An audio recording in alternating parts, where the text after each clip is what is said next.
If you're considering buying a lot and building a home in the Golden Gate Estates, this video is an important one for you to listen to. Today, I'm going to give you a market update for vacant land in the Golden Gate Estates.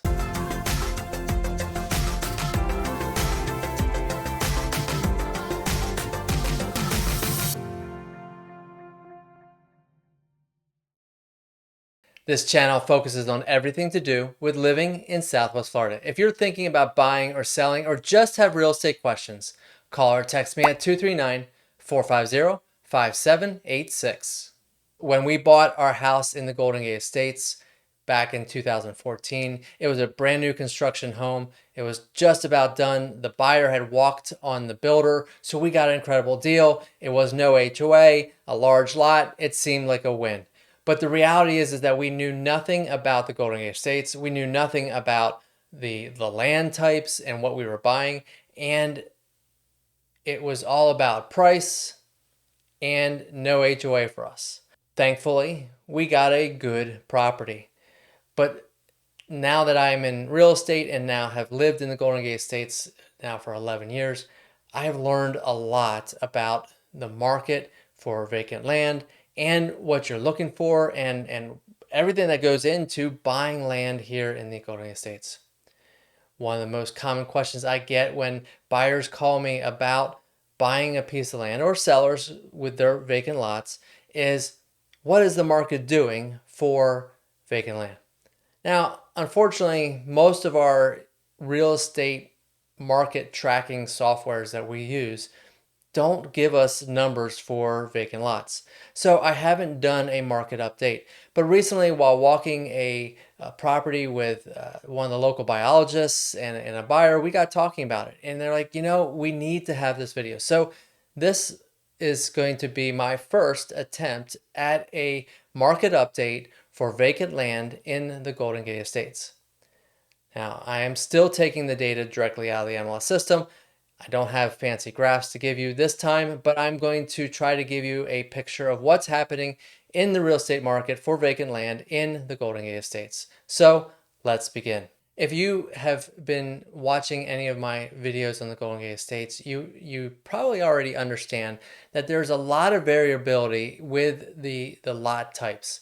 We have lot sizes ranging from 1.14 acres, 1.59, and up.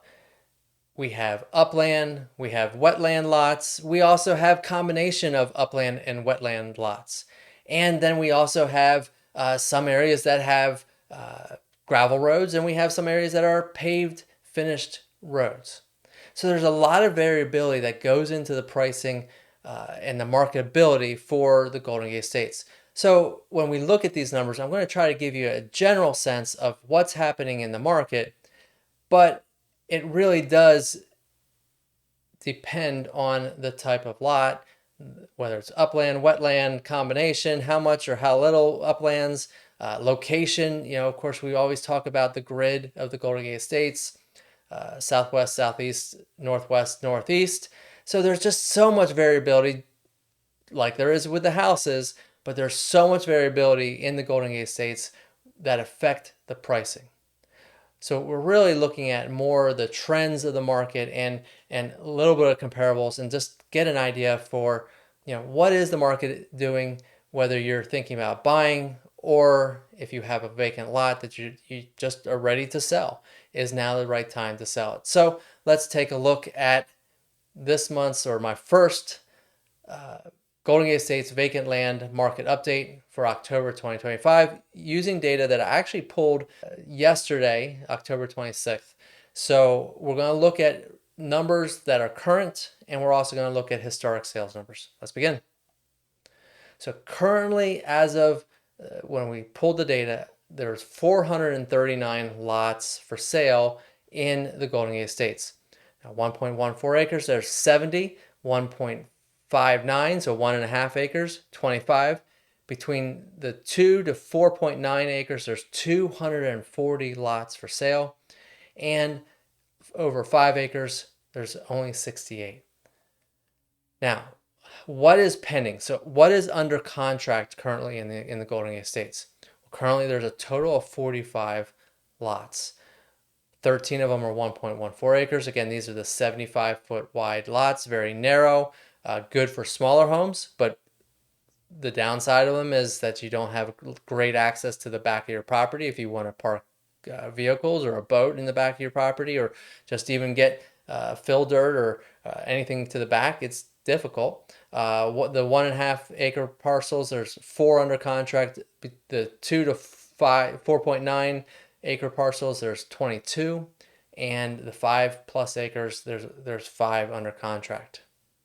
Now let's look at sold data. So for the month of September, we saw 25 lots close. The parentheses on the screen is 2024. So year over year, we're flat. The month before, August 2025, we saw 27 closings, 30 in 2024, so down a little bit. July is basically flat, and really August is pretty flat too. We saw 33 lots sell in 2025 compared to 35 in 2024.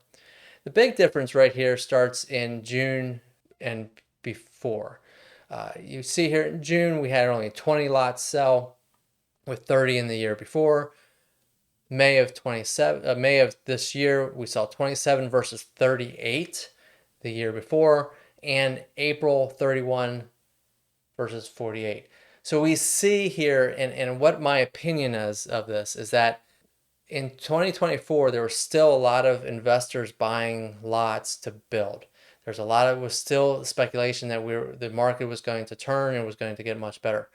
But the reality is the market didn't turn as fast as everyone thought. 2025 has still have been a pretty rough real estate market.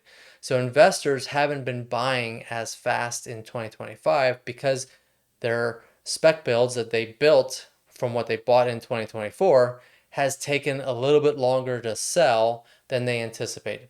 So again, they weren't necessarily jumping on new lots to build.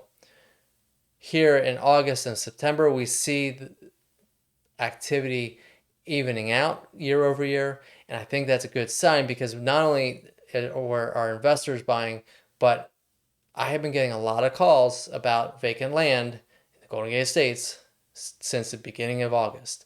So, this is a good sign for lot owners, but it's also a little bit of a wake-up call, I would say, to buyers, is that the market is starting to trend back into activity, just like if you watched my October Golden Gate Estates market update for homes, you see that activity is starting to trend in the right direction. So for buyers, it's time to get off the fence and make your move while there's still a good amount of inventory and less buyers in the game. So we take a look at, break down the closed numbers in September. Again, 25 closings. 5 of them were 1.14 acres. 3 were 1.5 acres. Between 2 and 4.9, there was 14. And then 5+ acres, there were 2. Now, let me just say, why am I not breaking this down more is that there's a lot of variability in the size of the lots between 2 and the 4.99 acres. There's 2.27, then there's some that are 2.4, then there's the 2.5 acres, and then there's 2.73 acres, and there's some 3 point somethings. You get the point. So this really, I'm lumping this together because it just would get too much information. But this is where the smaller homes are being built on this size acreage.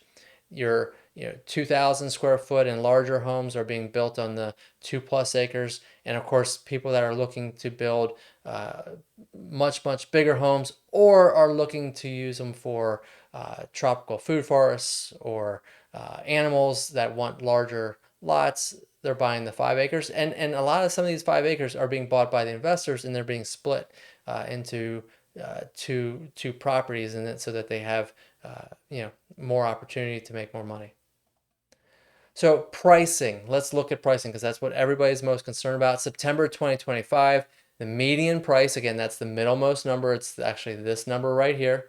135,000 was the median number. The average, 164,260. Now, again, when you look at this, here's a 2.5 acre for 410,000, another 2.5 acre for 340,000 closer, but then here's 5 acres for 280. Well, clearly that is more than likely a property that has a lot of wetlands on it, so it sells for less.